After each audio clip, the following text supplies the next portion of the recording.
ಆದೇಶದಂತೆ ಈ ದಿನಾಂಕ 23/12/2024 ನಾವು ಈ ಕಾವಲ್ಗಾನಹಳ್ಳಿಗೆ ಬಂದಿದ್ದೀವಿ. ಈ ಒಂದು ಉದ್ದೇಶ ಏನಪ್ಪ ಅಂತ ಹೇಳಿದ್ರೆ, ಸರಸ್ವತಮ್ಮ ಅಂತವರು ಒಂದು ಮನೆಯನ್ನು ಕಟ್ಕೊಂಡ್ಬಿಟ್ಟು ಅದರಲ್ಲಿ ಮುಂದೆ ಇರೋರು ದಾರಿ ಬಿಡ್ತಾ ಇರಲಿಲ್ಲ. ಅದಕ್ಕಾಗಿ ಒಂದು ಅರ್ಜಿಯನ್ನು ಕೊಟ್ಟಿದ್ದರು, ದಾರಿಯನ್ನು ತೆರವು ಮಾಡಿಕೊಡಿ ಅಂತ. ನಾವು ಈ ಸ್ಥಳಕ್ಕೆ ಭೇಟಿ ಮಾಡಿ ನೀಡಿದಾಗ ಈ ಒಂದು ಸರ್ವೆ ನಂಬರ್ 30ರಲ್ಲಿ 36 ಗುಂಟೆ ಖರಾಬ್ ಜಮೀನಿದೆ. ಅದು ಬರೀ ಬಂಡೆ ಇದೆ. ಇದರಲ್ಲೆಲ್ಲ ಮನೆಗಳೆಲ್ಲ ಕಟ್ಕೊಂಡಿದ್ದಾರೆ ಸಾಮಾನ್ಯವಾಗಿ.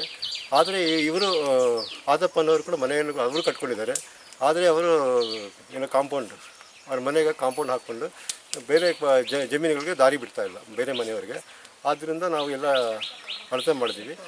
ಅಳತೆ ಮಾಡಿದಾಗ ಇದರಲ್ಲಿ ಸ್ವಲ್ಪ ಅವರು ಒಂದು 1/4 ಗುಂಟೆಯಷ್ಟು ಜಮೀನನ್ನು ಒತ್ತುವರಿ ಮಾಡಿಕೊಂಡು ಇದನ್ನು ಹಾಕ್ಕೊಂಡಿದ್ದಾರೆ, ಬೇಲಿಯನ್ನು ಹಾಕ್ಕೊಂಡಿದ್ದಾರೆ, ತಂತಿ ಬೇಲಿಯನ್ನು. ಈಗ ನಾವನ್ನು ಗುರುತಿಸಿದ್ದೀವಿ. ಅದು ಕೊಟ್ಟಾಗ ನಾವು ಮುಂದೆ ಹೋಗ್ತೀವಿ, ಅಂದರೆ ಅಪೀಲ್ ಹೋಗ್ತೀವಿ ಅಂತ ಹೇಳಿದ್ದಾರೆ.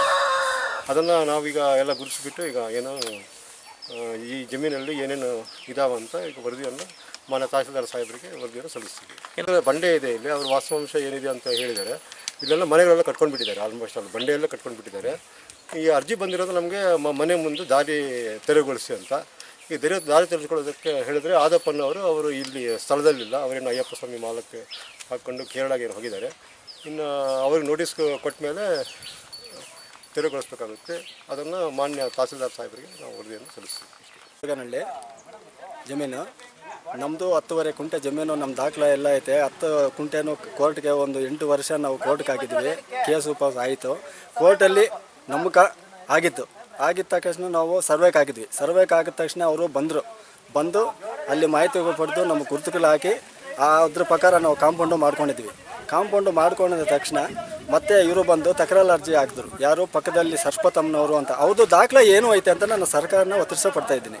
ಇವಾಗ ಒಂದು 30 ಮನೆ ಕಟ್ಟೋದ್ರಲ್ಲ, 30 ಜನಲ್ಲಿ ಒಬ್ಬರಾದರೂ ಒಂದು ಬಂದಿಲ್ಲ. ನಿನಗೆ ಸಂಬಂಧಪಟ್ಟಿದ್ದು ಏನನ್ನ ದಾಖಲೆ ಇದ್ದರೆ ಕಾನೂನು ಇದೆ, ಕೋರ್ಟ್ ಇದೆ, ಮುಂದೆ ಹೋಗೋಣ ಅಂತ ನಾವು ಮಾತಾಡ್ತಾ ಇರೋದು ಸತ್ಯಾಂಶ.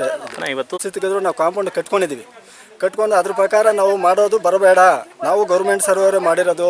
ಅವ್ರು ಏನಂತಾರೆ, ನೀವು ಯಾರೋ ಕರ್ಕೊಂಡ್ಬಂದು ನೀವು ಮಾಡ್ಕೊಂಡಿರೋದು ಅಂತ ಪಕ್ಕದವ್ಲಿ ಅಂತಾರೆ. ಆ ಮಾತುಗಳೆಲ್ಲ ಬೇಕಾಗಿಲ್ಲ ಸರ್ ಅಂತ ಸರ್ಕಾರಿ ಅವರು ಮುಂದೆ ನಾನು ಮಾತಾಡಿದ್ನಿ. ನಾವು ಗೌರ್ಮೆಂಟ್ ಸರ್ವೆ ಅವರು ಬಂದು ಸಿಕ್ಕಿದ್ರು, ಅದ್ರ ಮಾತ್ರ ನಾವು ಕಾಂಪೌಂಡ್ ಹಾಕಿದ್ವಿ. ಕಾಂಪೌಂಡ್ ಒಳಗೆ ನೀವು ಏನು ಮಾಡೋಕ್ಕೂ ನಾವು ಬಿಡೋದಿಲ್ಲ. ನಾವು ಗೌರ್ಮೆಂಟ್ ಸರ್ವೆ ಮಾಡೋದು, ನಮ್ಮ ಕೋರ್ಟಲ್ಲಿ ದಾಖಲೆ ಇದೆ. ನಿಮ್ಗೆ ಏನಾನ ಕಾನೂನು ಪ್ರತಿಗ ಏನಾನ ಇದ್ದರೆ ದಾಖಲೆ ಎತ್ಕೊಂಡು ಬನ್ನಿ. ಅವ್ರು ಯಾರೋ ಬಂದಿರೋದು ಏನಿಲ್ಲಲ್ಲ. ಇಲ್ಲ ಇದ್ದರೆ ಗೌರ್ಮೆಂಟ್ ಕಾನೂನು ಬಗ್ಗೆ ಇಬ್ಬರು ಹೋಗೋಣ. ಏನಿದ್ರೆ ಕಾನೂನು ಅದಾಗಲಿ, ಸಂತೋಷ. ನಮ್ಮದು ದಾಖಲೆ ಇದೆ, ನಾವು ಮಾತಾಡ್ತಾ ಇದ್ದೀರಿ. ನಮ್ಮ ಮ್ಯಾಗ ದೌರ್ಜನ್ಯ ಇವೆಲ್ಲನೂ ಮಾಡ್ತಾ ಇದ್ದಾರೆ.